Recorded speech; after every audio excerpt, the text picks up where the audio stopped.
Hello students. सो बेटा आज हम जो डिस्कस करेंगे राइट इट्स योर कोलिजन। जो मैंने आपको लास्ट क्लास में भी इसका बेसिक इंट्रोडक्शन आपको दिया था। तो कोलिजन क्या होता है सबसे पहले जानेंगे। What is your collision. तो whenever a external force is applied on a body say there are the two masses. ठीक है, टू और मोर मासेस और टू और मोर बॉडीज।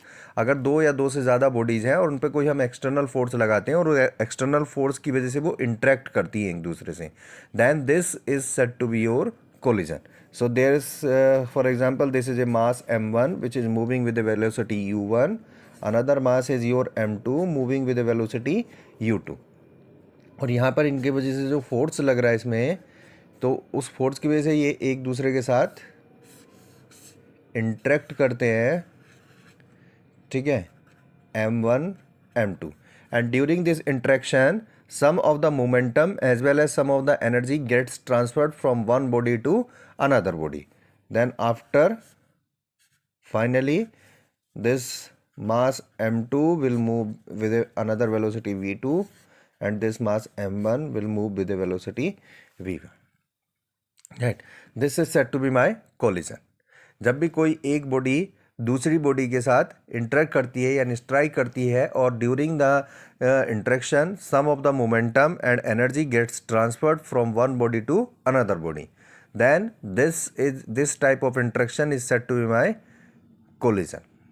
ठीक है, अब देखिए कोलिजन की कुछ बेसिक प्रॉपर्टीज़ की हम बात करते हैं. यहाँ पर ये जो दो मास हैं राइट m1 m2, नाउ से this is an isolated system. Means अगर हम दो मास है हमारे पास में, इन्हीं को हम आइसोलेट एक सिस्टम एज्यूम कर रहे हैं and there is no effect from the surrounding, तो ये एक आइसोलेटेड सिस्टम बन जाता है. तो हमने ऑब्जर्व भी किया कि अगर ये दोनों मास है, देखिए m1 एक वेलोसिटी से चल रहा है u1 से, m2 एक वेलोसिटी से चल रहा है u2 वेलोसिटी से. तो यहाँ पर m1 m2 के साथ इंटरेक्ट हुआ या m2 m1 के साथ इंटरेक्ट हुआ, लेकिन जो भी इंटरेक्शन हुआ है m1 और m2 में ही हुआ है. राइट, कोई भी एक्सटर्नल मीन्स बाहर से कोई हमने एक्सटर्नल फोर्स नहीं लगाया. एक्सटर्नल फोर्स कैसे होते हैं? Just like your gravitational force. अब देखिए दोनों जो है सरफेस ऑफ अर्थ पे ही है, जहाँ भी कोलाइड कर रहे हैं या इंटरेक्ट कर रहे हैं, तो यहाँ पर कोई ग्रेविटेशनल का इफेक्ट नहीं है, कोई फ्रिक्शन का इफेक्ट नहीं है. तो हम ये कह सकते हैं ये जो सिस्टम है दोनों मासेस का, ये आइसोलेटेड सिस्टम है और इस पर कोई भी एक एक्सटर्नली फोर्स अप्लाइड नहीं हो रहा है. राइट, तो जो फोर्स लग रहे हैं वो कौन से फोर्स लग रहे हैं? m1 m2 पे लगा रहा है, m2 m1 पे लगा रहा है, जो कि एक शॉर्ट इंटरवल ऑफ टाइम के लिए, जिस फोर्स को हम कह रहे हैं इम्पल्सिव फोर्स, भी हम इसी को कहते हैं. इम्पल्सिव फोर्स या inertia force which is internally applied in this system. अगर हम बात करें तो कोई भी हम इस पे एक्सटर्नल फोर्स नहीं, हमने कोई पुश नहीं किया, कोई पुल नहीं किया. m1 m2 पे लगा रहा है, m2 m1 पे लगा रहा है. राइट, तो ये जो भी फोर्स लग रहे हैं इनके आपस में लग रहे हैं, सिस्टम से बाहर नहीं जा रहे हैं. तो हम ये भी कह सकते हैं जो इम्पल्सिव फोर्स है ये आपका एक तरीके से यहाँ पर इंटरनल फोर्स हो गया सिस्टम के लिए.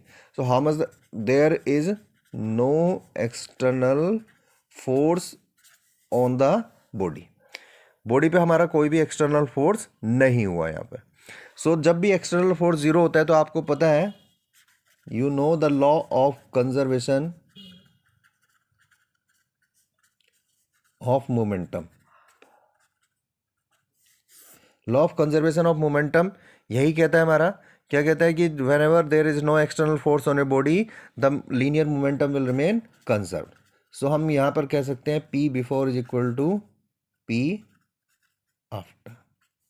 तो कोलिजन अगर होगा तो यहाँ पर हमारा जो लीनियर मोमेंटम होगा वो कंजर्व रहेगा ऑलवेज.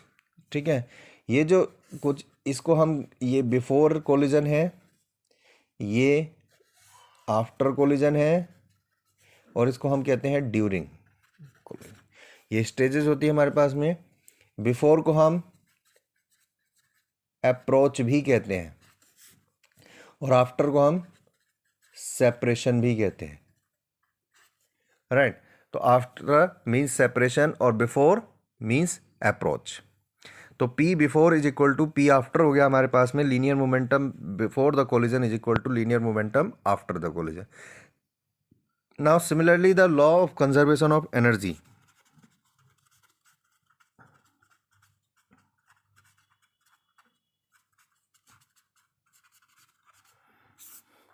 देखिए यहाँ पर जो एनर्जी है आपकी डिफरेंट डिफरेंट फॉर्म की एनर्जी है। जैसे ये मोशन कर रहे हैं तो उसमें मैकेनिकल एनर्जी है which is in the form of your kinetic energy की फॉर्म में है आपकी यहाँ पर मैकेनिकल एनर्जी, राइट। एक दूसरे के साथ इंटरेक्ट कर रहे हैं और उसके बाद में डिफरेंट डिफरेंट वेलोसिटीज से मूव कर रहे हैं, एक्साइटेशन एनर्जी है इनकी, ठीक है। तो साथ ही एनर्जी रिलीज भी कर रहे हैं, यह एक पार्टिकल रिलीज कर रहा है दूसरा गेन कर रहा है, तो यहाँ पर हम कह सकते हैं उसकी रेडिएंट एनर्जी भी होगी।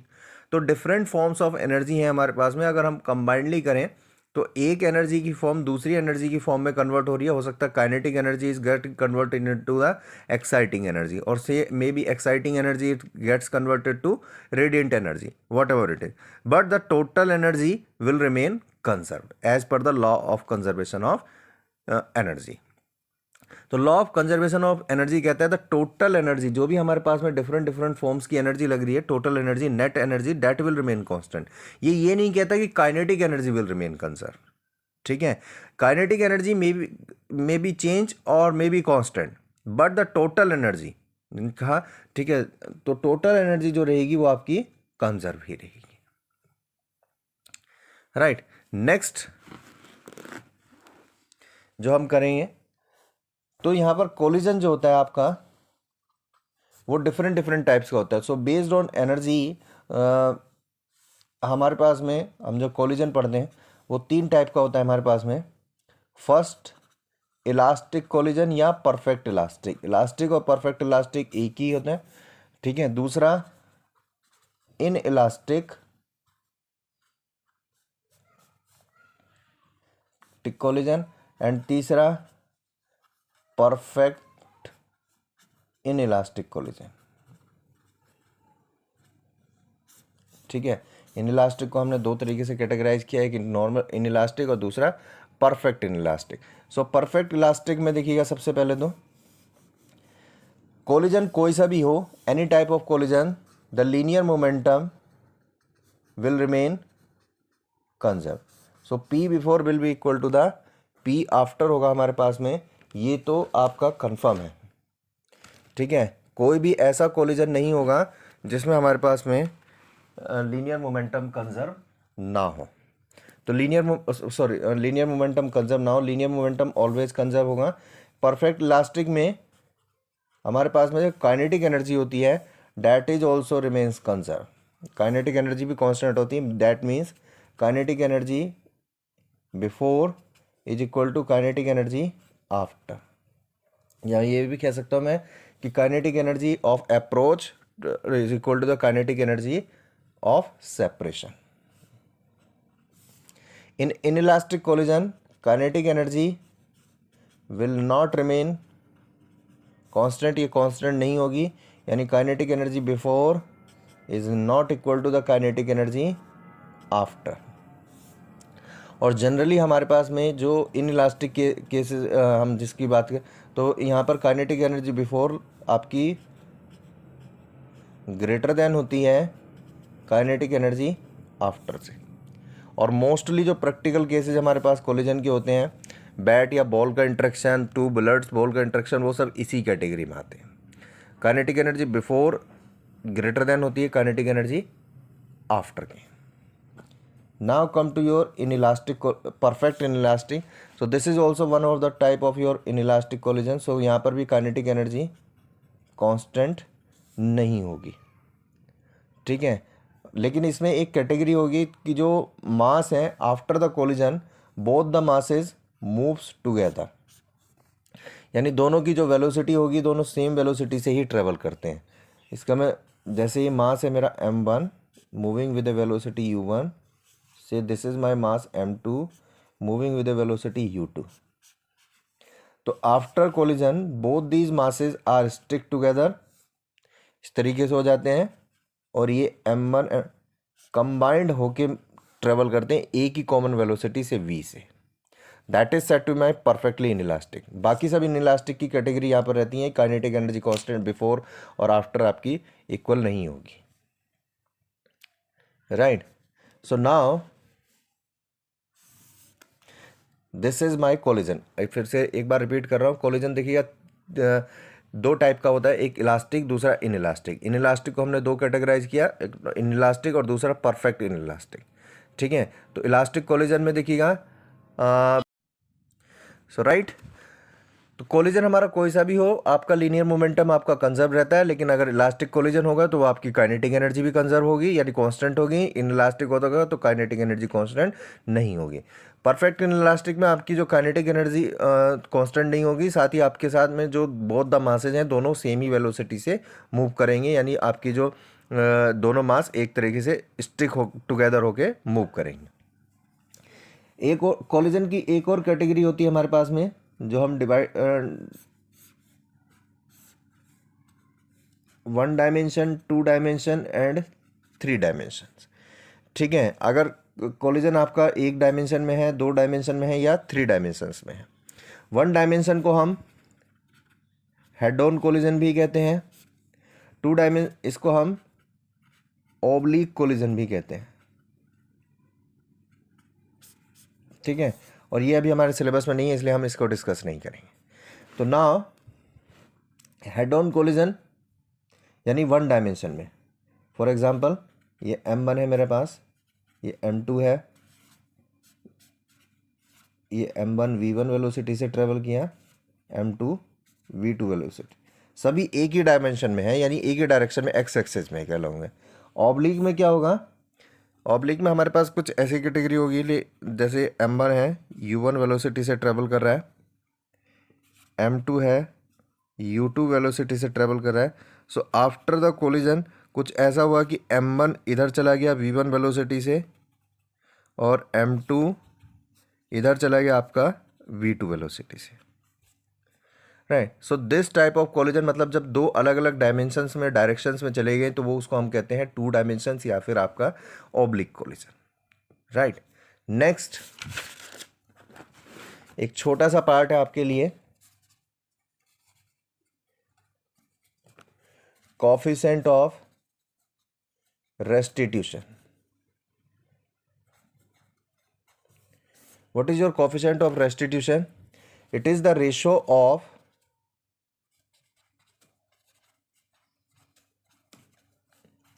relative velocity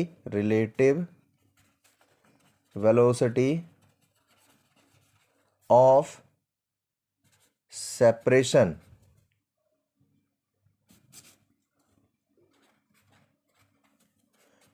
to the relative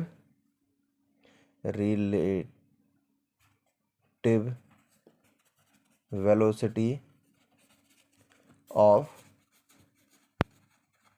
approach. ठीक है, so how much it is? Relative velocity of separation, that means देखिए separation मतलब after the collision, that's your say V1 minus V2, भाई एक की दूसरे के साथ में भी हम 1 की 2 के रेस्पेक्ट में ले रहे हैं, तो V1 minus V2 and how much, that's your U1 minus U2। आप इसे V2 माइनस V1 या फिर U2 माइनस U1 भी ले सकते हैं, सच कोई क्राइटेरिया नहीं है। ठीक है, बस हम रिलेटिव जब भी लेते हैं तो हम एक ही लेंगे, या तो आप 1 की 2 के रेस्पेक्ट में लेंगे या 2 की 1 के रेस्पेक्ट में लेंगे। ठीक है, done. So this is set to my coefficient of restitution E. In case of your elastic collision, or you can say perfect elastic collision,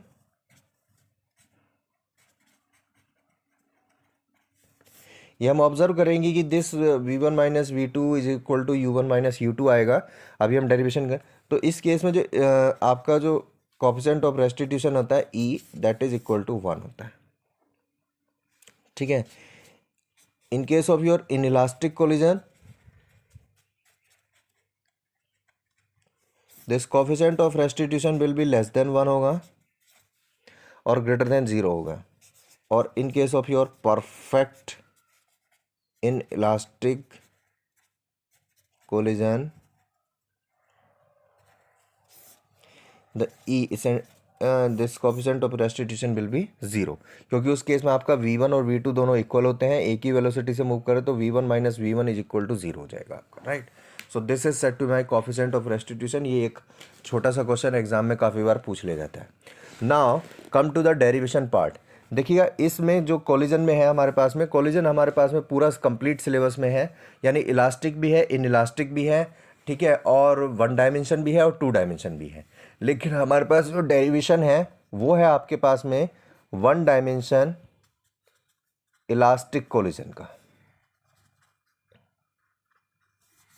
ठीक है, यानी आप कह सकते हैं perfect elastic head on collision. Derivation सिर्फ हमारे पास इसी पार्ट का है, बाकी जो पार्ट है उन पे सिर्फ हमारे न्यूमेरिकल्स है, ठीक है, और न्यूमेरिकल जो आएंगे वो किस तरीके से, वो हमारे असाइनमेंट में शेयर है जो हम डिस्कस करेंगे, राइट। लेकिन पर आपका जो डेरिवेशन पार्ट है वो यही है, perfect elastic head on collision का। इसे डेरिवेशन को याद नहीं रखना बेटा, डेरिवेशन के साथ साथ आपको ना इसका मेथड याद रखना है, क्योंकि क्वेश्चन हमारे पास में न्यूमेरिकल कोई भी हो, चाहे इलास्टिक कोलिजन हो, इन इलास्टिक कोलिजन हो हमारे पास में, राइट, परफेक्ट इन इलास्टिक हो, 1 डायमेंशन हो या 2 डायमेंशन हो, हमें मेथड याद रखना है। मेथड कैसे करना है, उसके बाद हमारे पास में कोई भी कोलिजन हो हम उसी से आप कर सकते हैं, ठीक है। तो फर्स्ट देखिएगा आपके पास में, तो यहाँ पर हमने कंसिडर कर लिया से there are the 2 bodies whose mass is your m1 and m2, these are the mass of the 2 bodies. Let us consider 2 mass m1 and m2 are moving with a velocity u1 and u2, ठीक है। After collision m1 and m2 attains a velocity as v1 and v2, right.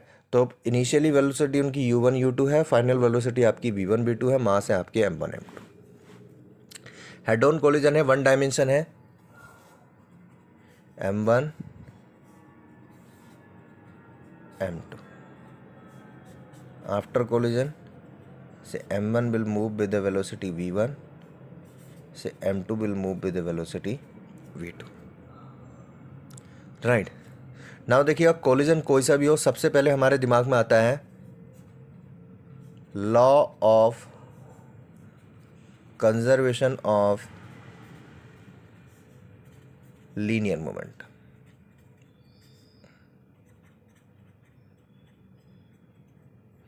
ठीक है। तो देखिए law of conservation of linear momentum, collision कैसा भी हो ये सभी में एप्लीकेबल रहेगा। तो सबसे पहले आपके पास न्यूमेरिकल हो या आपके पास डेरिवेशन हो, then we will write p before is equal to p after.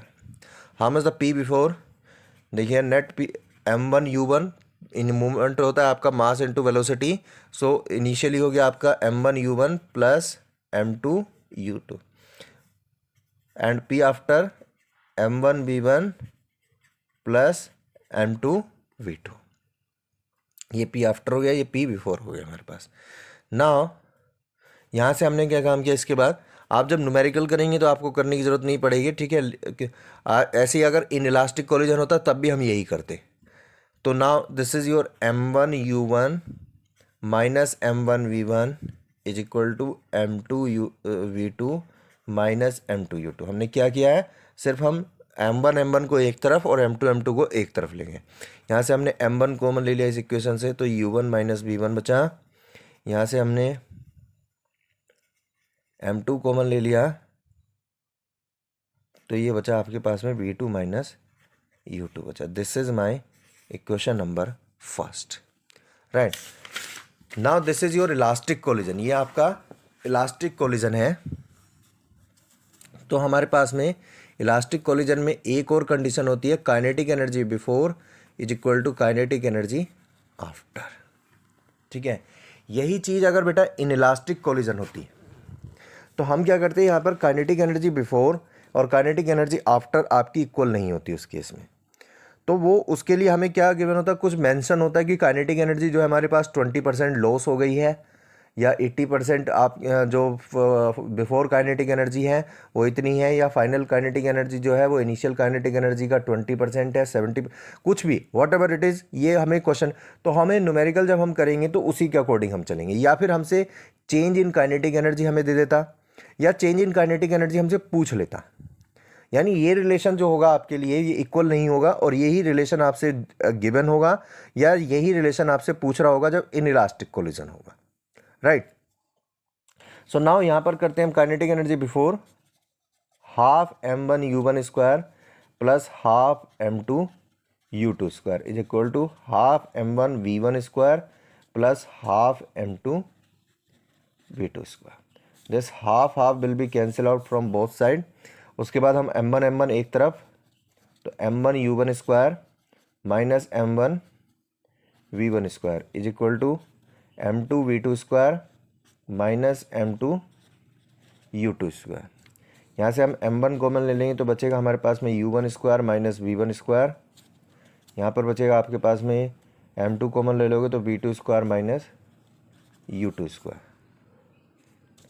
तो देखिए आपके पास में यहाँ से m1, ये आपका फॉर्मूला हो गया ए स्क्वायर माइनस बी स्क्वायर, तो यानी a प्लस बी और a माइनस बी। सिमिलरली ये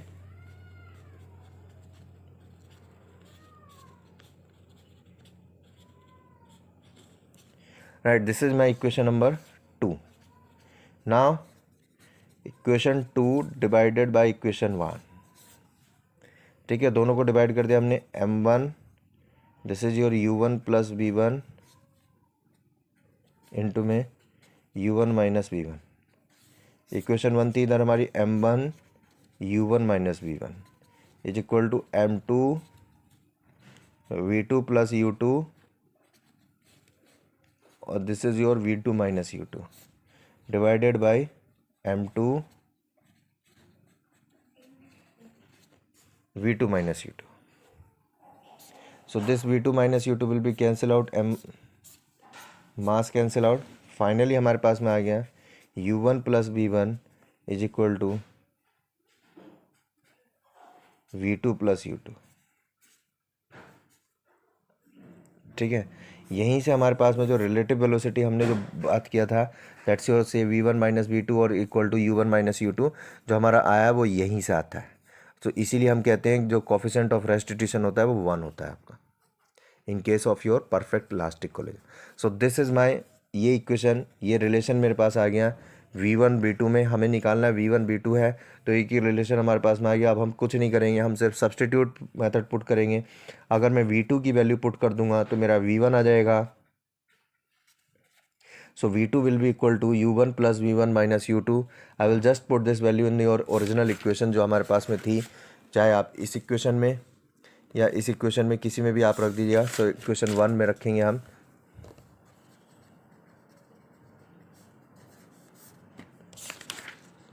सो now m1 u1 minus v1 is equal to m2 u2 v2 minus u2, right. So v2 की वैल्यू हमने रख दी यहाँ पर u1 plus v1 minus u2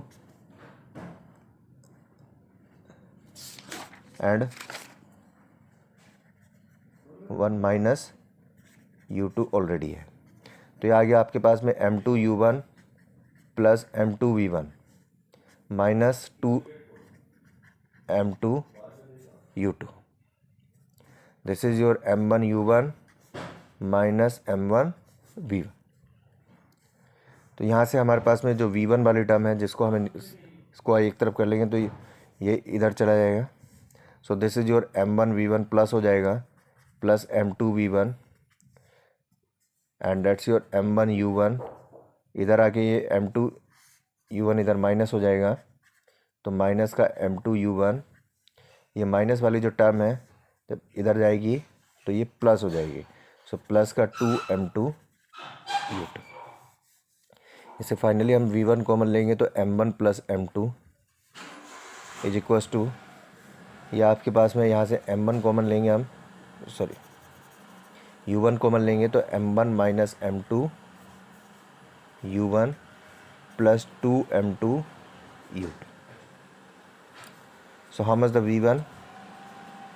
m1 minus m2 upon में m1 plus m2 plus 2m2 u2 divided by m1 plus m2. ये हमारे पास में वेलोसिटी आ गई v1. ठीक है. सिमिलर हम क्या निकाल सकते हैं, v2 निकाल सकते हैं. v2 कैसे निकालेंगे, जैसे हमने इस बार अपनी इक्वेशन में v2 की वैल्यू पुट करके रखी थी, इसी इक्वेशन से आप एक बार बेटा v1 की वैल्यू पुट कर दीजिएगा.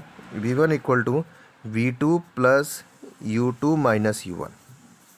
अब हम v1 की वैल्यू पुट कर दें, सब्सटीट्यूट कर देंगे इक्वेशन में, इक्वेशन नंबर फर्स्ट में अपनी. ठीक है, तो आपके पास में v2 आ जाएगा. ठीक है, तो it's your m1 u1 minus v1. v1 की वैल्यू है v2 plus u2 minus u1 is equals to m2 v2 minus u2. Right, so this will be my m1 u1 minus का m1 v2, जब ये bracket खुलेगा, minus का m1 u2 और ये minus minus plus का m1 u1 is equals to m2 v2 minus m2 u2. यहाँ पर हम v2 वाली जो टर्म्स हैं वो एक तरफ कर देंगे, तो इसको उठा के हम इधर ले आएंगे और इसको हम इधर ले जाएंगे.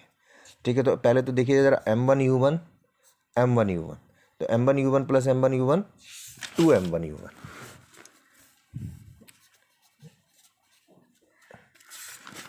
u1. नेक्स्ट हमारे पास में ये जो टर्म है m2 u2 वाली, इसको जब हम उठा के इधर लेके जाएंगे माइनस से प्लस हो जाएगी, प्लस m2 u2 माइनस एक टर्म ऑलरेडी है आपकी माइनस का m1 u2. So this is your minus m1 u2 is equals to m2 v2 plus इधर आ गया आपका m1 v2. राइट, तो हम यहाँ से v2 कॉमन ले लेंगे, तो v2 will be taken as common, so you will get m1 plus m2 is equals to 2m1 u1.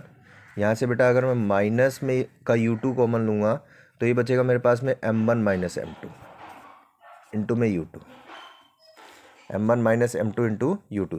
अगर देखिए आप प्लस कॉमन लेंगे तो ये u2 sorry m2 minus m1 आएगा, तो उससे कोई कन्फ्यूज़न नहीं. तो v2 is equal to 2m1 u1 divided by m1 plus m2 minus m1 minus m2 divided by m1 plus m2 into में u2. This is the value of my v2. यही हमें निकालना था. कोफिशिएंट ऑफ रेस्टिट्यूशन आपको निकालना हो तो यहाँ इस केस में आपका 1 आता है. ठीक है, जो मैंने आपको पहली इक्वेशन जो हमारे मेन इक्वेशन आई थी उसी से आपका निकल जाता है. राइट, सो ये हमारे पास में v1 v2. अब इसमें अलग अलग स्पेशल कैटेगरीज हैं. स्पेशल कैटेगरीज में जैसे मैं आपको बताऊं कि सपोज दोनों मास सेम वेलोसिटी से चल जाएं, यानी v1 v2 इक्वल हो जाए. दोनों मास आपके सेम है, यानी m1 m2 भी सेम हो सकता है. m1 m2 सेम होगा तो आपके पास में यही v1 और v2 का जो फॉर्मूला है, ये आपका जो फर्स्ट वाली टर्म है इसमें m1 माइनस m2 ये कैंसिल हो जाएगी. सिर्फ यही बचेगा आपके पास में 2m2 u2 अपॉन में m1 plus m2. So this will be your 2m upon में 2m, यानी ये v1 u2 का इक्वल हो जाएगा. ठीक है, इस केस में तो इस तरीके से हो सकता है. या फिर हम ये कह रहे हैं कि हम एक जो मास है उसने दूसरे के साथ स्ट्राइक किया एंड जो पहला मास है वो स्टॉप हो गया, तो दूसरा मूव करने, यानी जो स्टॉप हो गया उसकी वेलोसिटी आपकी 0 हो गई. ठीक है, अगर कोई मास है मेरे पास में एक m1 मास है, ये u1 वेलोसिटी चल रहा था, ये स्ट्राइक करता है m2 को जो ऑलरेडी रेस्ट पे है. दिस मीन्स इसका u2 0 है. ठीक है, अगर मेरे पास में फाइनली कोई मास रेस्ट पे आ जाता है तो यानी उसका v 0 है. तो ये हमारे पास में डिफरेंट कैटेगरीज हैं जो हमारे न्यूमेरिकल में यूज़ हैं. ठीक है। तो इनके लिए कोई अलग से सेपरेट डेरिवेशन नहीं है इस तरीके से, बस हमें एक ही डेरिवेशन ये याद रखना है, the derivation is only important, this is the only important derivation. इसके अलावा जितने भी है वो पार्ट्स हम हमारे न्यूमेरिकल्स हैं। ठीक है, तो एक बार आप इसके न्यूमेरिकल को अप्रोच कीजिए कि न्यूमेरिकल किस तरीके से हैं कोलिजन में।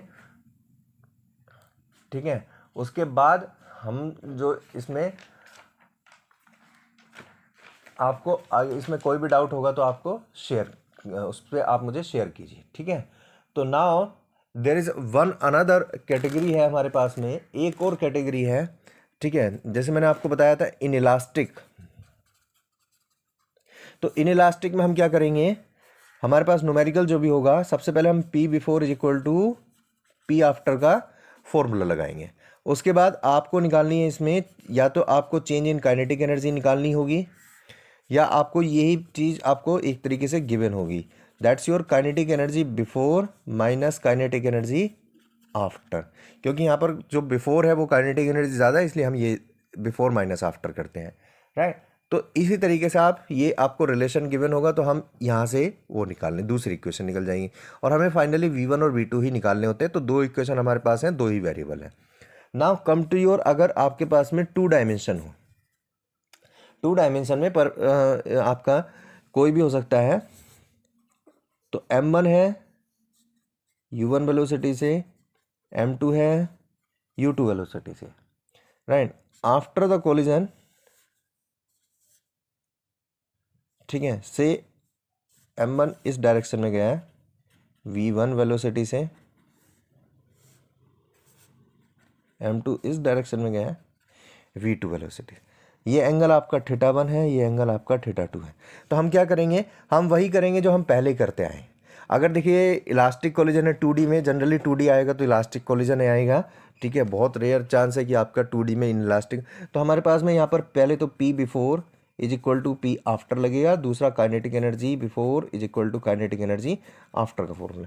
But only the provided that, यहाँ पर जो आपके पास में ये 2 डायमेंशन में जा रहा है, तो इसलिए आप इस V1 के 2 कंपोनेंट लेंगे, V1 cos θ1 और इधर आएगा आपका V2 cos θ2, और इधर जाएगा इसका V2 को sin θ2 और ये V1 sin θ1। तो जब भी हम मोमेंटम की इक्वेशन लगाएंगे तो P बिफोर आपके पास में how much the P before ये आपका हॉरिजॉन्टल में है, तो P आफ्टर भी आप हॉरिजॉन्टल ही लेंगे।